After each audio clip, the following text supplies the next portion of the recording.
Olá, gente, tudo bem? Bom dia, boa tarde, boa noite, não sei que horário que vocês estão assistindo, né? Eu tô um tempo sem gravar vídeo, mas é porque tá muito quente, gente, muito calor. Já é janeiro de 2023, né? Então tá muito quente, muito calor. E aí fica difícil gravar vídeo. Mas eu queria gravar, então eu tô tentando hoje. Tô assim, aqui todas quentes, toda cheia de calor, mas vamos lá. Esse vídeo eu vou falar um pouco sobre o meu autismo, né? Então eu separei aqui algumas coisas pra falar nesse primeiro vídeo. E a maioria são umas coisas que só fazem sentido após o diagnóstico, né? Por exemplo, quando eu era adolescente e depois que eu fiz 18 anos, porque antes disso, por eu ser pequenininha, eu não podia. Eu tinha vergonha até de tentar entrar na boate, porque 18 anos é o que você pode, né? A partir de 18. E eu era muito pequitinha, então tinha que mostrar a identidade de qualquer jeito. Então, a partir dos 18 anos que eu comecei a frequentar boate, eu gosto muito de dançar. E aí eu tentei, né, frequentar boate, mas toda vez que eu ia, foi poucas vezes que eu fui, tá? Acho que no máximo 5 vezes na minha vida inteira. Mas todas as vezes que eu tentei ir, eu passei mal depois, uma semana depois, assim, fiquei uma semana depois que eu ia passando mal. E passando mal como assim? Eu ficava depressiva, ansiosa, uma coisa que não sabia explicar o que era, uma sensação horrível. Eu não queria fazer nada, não conseguia fazer as coisas em casa. E aí eu descobri, né, que isso era um esgotamento sensorial, né? Porque na boate é música alta, cheiros fortes, por exemplo, cigarro, bebida, até aquele cheirinho das fumaças, né?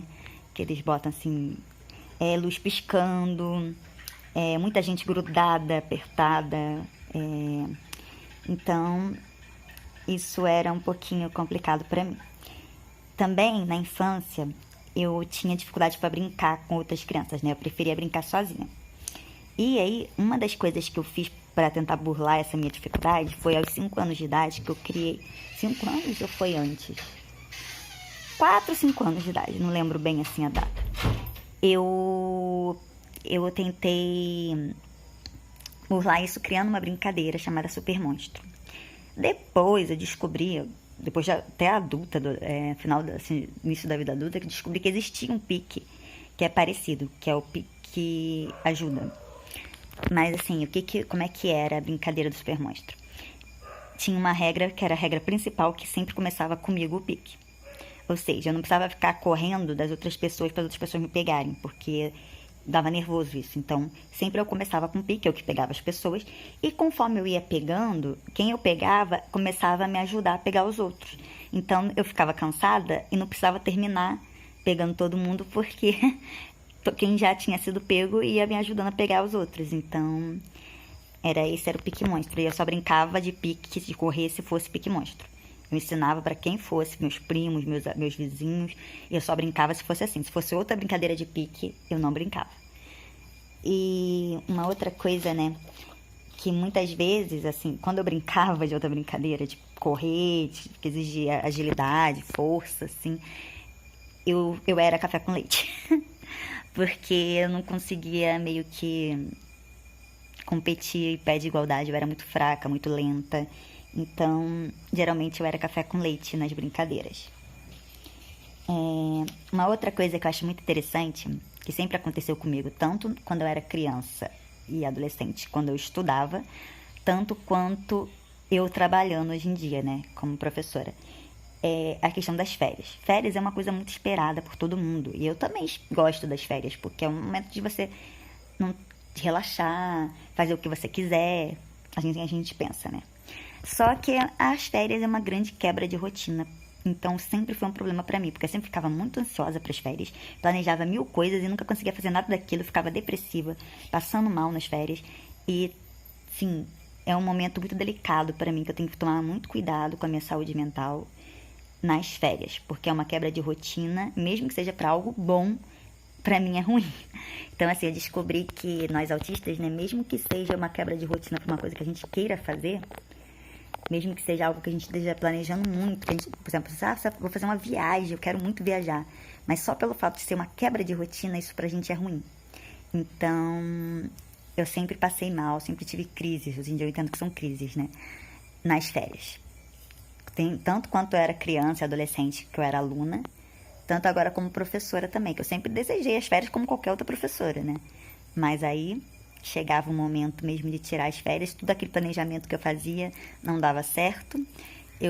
E hoje em dia também entendo que tem a questão do verão, né? Porque o verão é em janeiro, então é um calor que também é uma coisa que eu detesto. Então acredito que seja a junção das duas coisas, quebra de rotina mais calor. Férias pra mim sempre foi ruim. Ah, mas férias é uma coisa boa. É. Eu posso fazer o que eu quero? Posso. Posso decidir fazer o que eu quero, mas geralmente eu tenho que ficar muitos dias sem fazer nada, passando mal, entendeu? Então, às vezes, eu prefiro a rotina do que as férias. A rotina do ano do que as férias. E eu também não gosto, gente, de encerramentos, de trocar de atividade. Parar de fazer uma coisa para começar a fazer outra, ir embora dos lugares. Isso é uma coisa que as pessoas não entendem muito bem, porque que eu gosto de ficar... Quando eu era aluna, eu era sempre a última aluna a sair da sala de aula, a última aluna a sair da escola. E eu não gostava de sair da escola. E eu, como professora, também continuei fazendo isso no trabalho. Eu nunca gostei de ir embora do trabalho. Quando eu não gosto, assim, de ter que ir visitar alguém. Mas quando eu vou, eu não gosto de ir embora da casa da pessoa. Eu gosto de ficar lá. E ficar lá, mesmo que depois eu sofra as consequências da interação. Mas eu gosto de estar lá e não ter que ir embora, entendeu? Ir embora, pra mim, é um processo difícil. Parar de fazer uma atividade pra fazer outra. Por exemplo, eu sempre detestei tomar banho. Por quê? Porque eu não queria parar de fazer o que eu estava fazendo para ir para o banho. Porém, quando eu entrava no banho, eu também não queria sair do banho. Então eu demorava muito tempo no banho. E a minha mãe nunca sempre falava, Gabriela, como você não gosta de tomar banho se no banho você demora um século? Ela não entendia isso, mas é porque eu não gostava de trocar atividade. Então, ao mesmo tempo que eu não queria parar de brincar, parar de estudar, parar de fazer o que eu estava fazendo para tomar banho, eu também não queria parar o banho, sair do banho pra botar a roupa e voltar para fazer as coisas que eu tenho que fazer. Então, eu não gosto de ir embora do trabalho, eu não gosto de...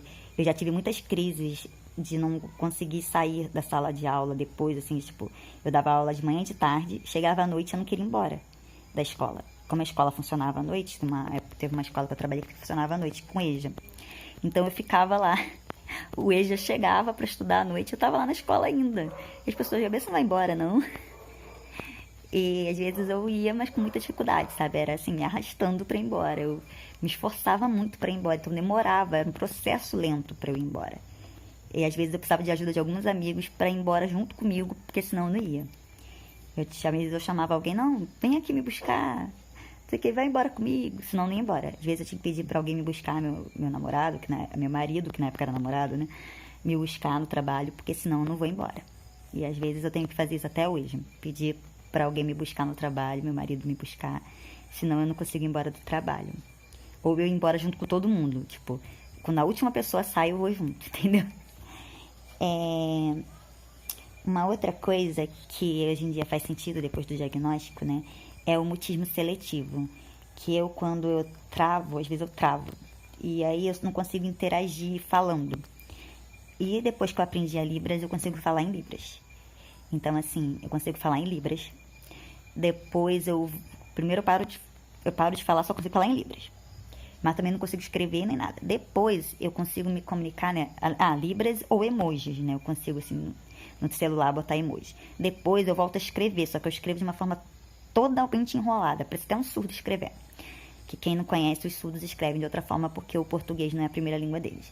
Então eu fico bem robótica, assim, na hora de escrever. Depois eu começo a falar de forma robótica, não, escrever bem, mas falar de forma robótica, e depois eu volto a falar normal.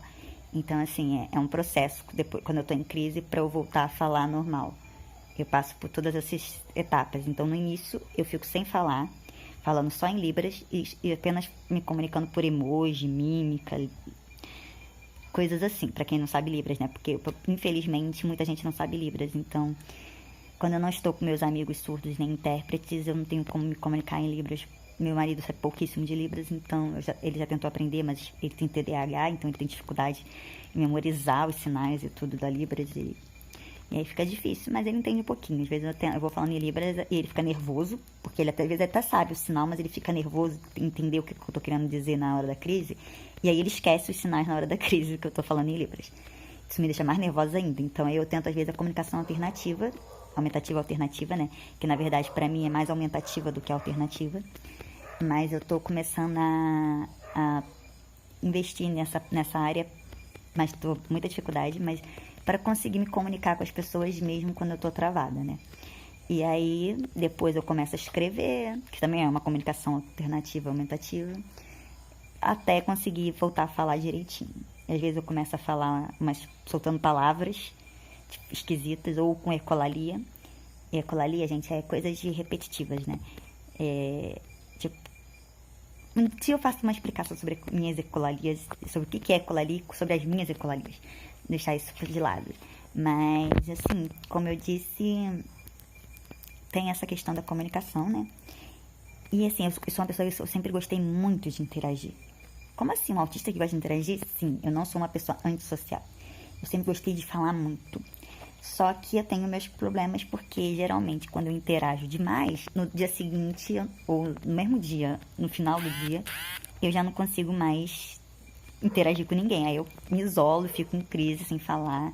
Tipo assim, parece que às vezes eu gasto demais a minha energia e aí eu tenho que recuperar a energia, recarregar a energia. Então eu gosto muito de interagir, eu gosto muito de ir pra casa das pessoas, de marcar festas e não sei o quê, e depois no dia seguinte eu não funciono mais. Então por isso que às vezes eu evito, mas eu também não gosto de evitar, então às vezes eu sofro a consequência. Por exemplo, festas de Natal, Ano Novo, eu adoro. Só que depois, no dia seguinte, eu passo mal. Esse ano foi mesmo sabendo do autismo, mesmo sabendo das minhas questões. Eu gostei muito do Natal e do Ano Novo, mas chegou no final quando eu fui dormir de madrugada e no dia seguinte, praticamente sem funcionar. Passando mal mesmo, com dor de barriga, indo no banheiro, com vontade de enjoo, vontade de vomitar, não consegue não sair da cama, com dor na coluna, dor de cabeça, sem conseguir me comunicar, falando, coisas desse tipo. E então eu gosto de interagir, mesmo que depois eu sofra as consequências disso. E eu falo muito e por isso eu não tenho muito filtro. Então desde criança eu às vezes falo coisas que não é para ser falada para qualquer pessoa. Eu sempre fui muito transparente na hora de falar. Meu cachorro latindo, gente. Sempre fui muito transparente assim na hora de falar e sempre falei demais coisas que nem deveria falar pra qualquer pessoa, entendeu? Então, tipo, eu acabei de conhecer a pessoa e conto minha vida inteira pra pessoa. Tipo isso. Isso me deixa muito vulnerável, né? Também. Já aconteceu muitos problemas por causa disso. E quando eu era criança, de falar coisas que não era pra ser ditas, né? Não era educado se falar. Eu sempre fui muito sincera, sempre falei muita verdade. Então, guardar segredo, pra mim, a pessoa tinha que avisar que era segredo. Porque se a pessoa não avisasse pra mim que era segredo, eu não sabia que era segredo, eu saía contando pra todo mundo. Então, a pessoa tipo, não, ó, isso é segredo. Aí, tudo bem, eu não contava pra ninguém. Agora, se eu não soubesse que aquilo era um segredo, não me tocava que aquilo era uma coisa que não era pra ser dita. Então, eu saía falando pra qualquer pessoa. Até coisa assim, tipo, minha mãe contava alguma coisa e eu saía contando pra família inteira uma coisa que não era pra contar pra família toda. Aí eu também sempre tive muita dificuldade em entender piadas, ironia, e sempre fui muito literal nessa compreensão. Outro dia eu entro mais a fundo nisso. E eu sempre tive uma dificuldade muito sensorial, mas a minha parte sensorial pior sempre foi a tátil. Eu sempre tive dificuldade, tem certas texturas que eu não consigo encostar. Por isso eu tenho seletividade alimentar devido à textura dos alimentos. Então, sempre tem alimentos, eu sou muito boa de comer, mas depende do como é feito. Então, tem muitos alimentos que eu só consigo comer de determinada forma que é feita, para ter determinada textura. Mais ou menos isso. Acho que já falei bastante do meu autismo, né? Então, depois eu faço mais vídeos. Se vocês tiverem alguma dúvida, alguma pergunta sobre o meu autismo, ou sobre autismo no geral, vocês podem me perguntar aqui nos comentários. Por favor, gente, deixe um like no vídeo se você gostou desse vídeo. Se inscreva no canal se você não é inscrito ainda. Me perdoem a forma de gravar hoje, que não tá muito boa, mas é porque está de noite, que é o tempo que tá menos quente pra eu gravar. Eu não tenho ar-condicionado, o ventilador fica ruim pra gravar com o ventilador. Vocês viram, tem cachorro latindo, tem de tudo. Mas assim, a noite é um horário menos quente que eu consigo fazer uma gravação de vídeo. E que eu consigo me concentrar também pra fazer, que eu também tava passando muito mal esse início de ano, né, por causa das festas de final de ano e tudo. Então agora que eu tô meio que retornando a uma rotina de férias, tipo, eu tô me adaptando à rotina das férias. Hoje em dia eu já consigo curtir as férias um pouco, mas eu tenho que criar uma rotina para as férias, entendeu? Então, agora que eu tô conseguindo resolver tudo que eu tenho que resolver, fazer as coisas que eu tenho que fazer e parar de passar mal, e só o calor que tá me deixando bem esgotada. Tirando isso, eu acho que eu tô tirando essas férias de letra em comparação com as outras férias todas da minha vida, que eu sempre passei muito mal, sempre tive muitas crises. E é isso, gente. Espero que vocês tenham gostado desse vídeo. Beijos e tchau, tchau.